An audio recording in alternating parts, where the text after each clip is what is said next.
اون که برد شادیم را نیومد، از سفر بازم خدایا نیومد. گفته بود پیش از غروب من میرسم، آفتاب از بوم پرید اما نیومد. نکنه قرارشو برد زیان، دیگه این مهربونی رو نمیخواد. توی نامه‌هاش نوشته که میام، چرا وعده میده اما نمیاد.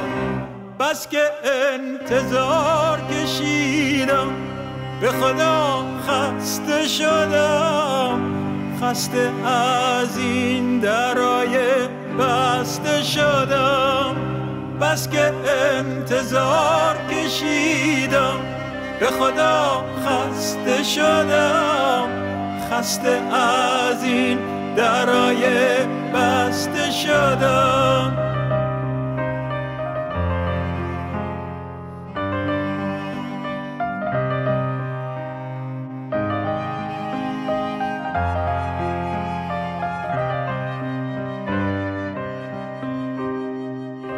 شیشه ها از آب من بخار گرفته، همه جا رنگیز انتظار گرفته.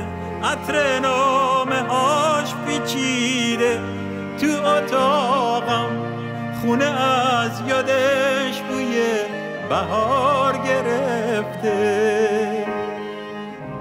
دیگه شور خنده‌ای برام نمونده، پشت این دریچه ها منو نشونده. یه قدم فاصله تا مرز جنونه، نمیدونه منو تا کجا رسونده. یه قدم فاصله تا مرز جنونه، نمیدونه منو تا کجا رسونده. بس که انتظار کشیدم، به خدا خسته شدم. خسته از این درای بسته شدم.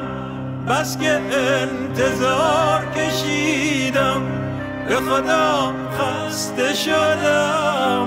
خسته از این درای بسته شدم.